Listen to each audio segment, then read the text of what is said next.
Today, let's talk about fortification.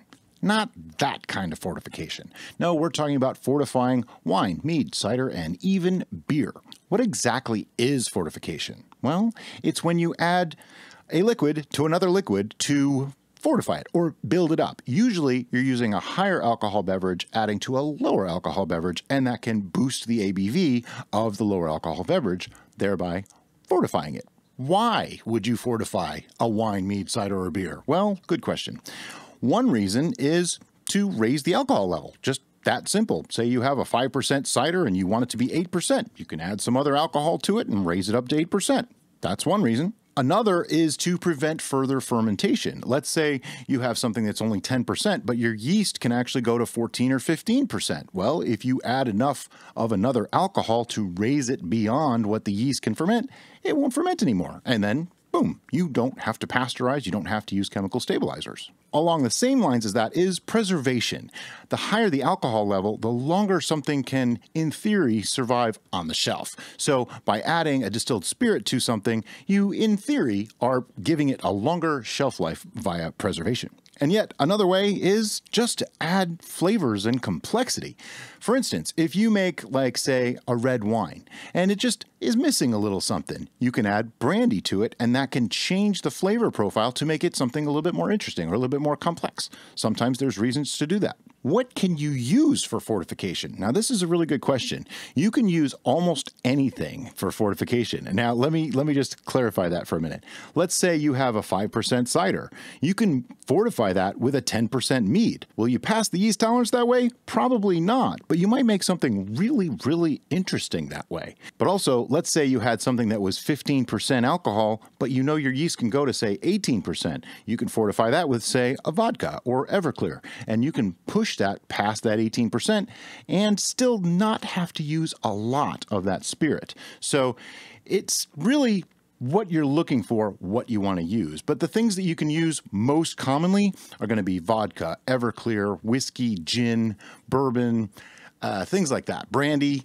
Anything that's a distilled spirit is usually what most people are using for fortification, because you can use a very small amount and still get a large change in the ABV. So a lot of time when you're trying to just get that ABV up a little bit to pass a yeast tolerance, it's best to use as little of the fortifier as possible, unless you want that fortifier to definitely be a flavor component in your final product. What is the actual process of fortifying? Well, it's actually really, really simple.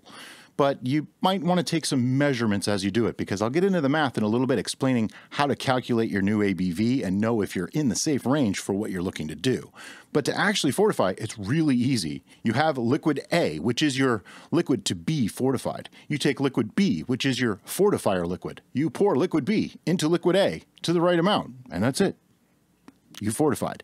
We usually let them settle for a week or two before we go ahead and bottle or want to taste this, because it gives them a little time to mellow and get to know each other. And it usually makes for a smoother, nicer end product.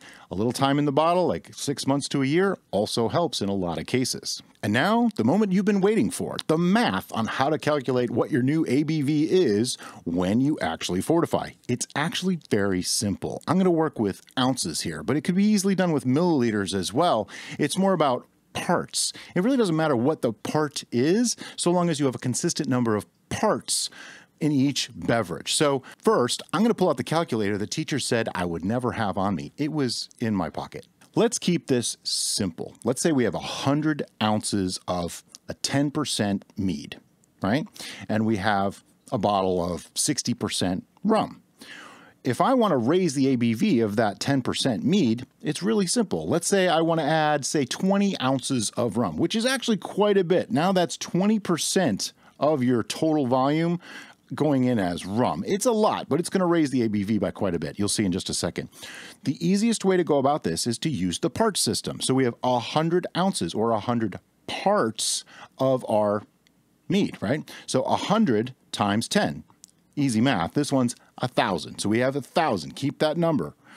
Then we have 20 parts at 60% for our rum, right? 20 ounces at 60 ABV. So 20 times 60 is 1,200, 1,200. So we add our original 1,000 to that, we get 2,200. Now, we have 120 total parts, 100 ounces from the mead and 20 ounces from the rum. We divide that 2,200 by 120, and we get 18.33% ABV.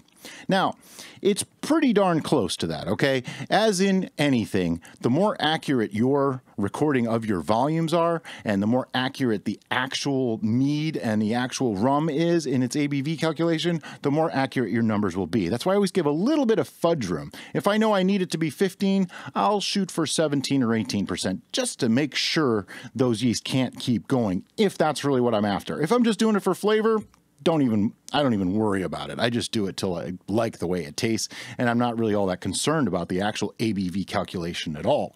But just to go over that one more time, we'll use slightly different math just to make it more complicated, but also to explain things maybe a little bit better. Okay, so let's do another set with very simple ingredients, but let's not use a distilled spirit this time. Let's say we want to fortify a cider. We have a cider that's nice, but maybe it's a little too sweet and it's only 3%. And we have a mead that's kind of dry, but it's like 15%. Let's go with that. So if we have 100 ounces of our cider, right, that's 100 times 3% is 300. And then we have, say, 30 ounces of our 15% mead, right? That's 450. So we take the 450, add the 300 to that, and then our total is 100 ounces of cider and 30 ounces of mead. So we have 130. Divide that by 130, and we get 5.769230077. Yeah, there's no way you're actually that accurate. I'm just going to go with 5.7 or 5.8% for that, which means we almost doubled it, but we also created a completely new beverage. It's now mead and cider combined all in one, something unique and different. It also has a little bit more shelf viability, not a lot, 6% versus 3%.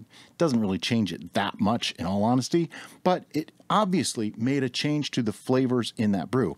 And that's something that I wanted to talk about a little bit. Fortification does change your flavors. There's no way it's not going to, but it's a conscious choice. You chose to add rum or you chose to add whiskey to that brew, thereby making it a little bit more complex and a little bit different, but you also raise the alcohol level if that's what you were after. Now, this kind of lends itself into mixing of anything, because what if you had a 10% mead and a 15% mead and you wanted to mix them together? You can totally do that. Technically, it's fortification, but it's really just mixing, and that's all fortification is anyway. So if you have any questions about fortification or the math involved, please let me know in the comments below. But as always, guys, thanks so much for watching and have a great day.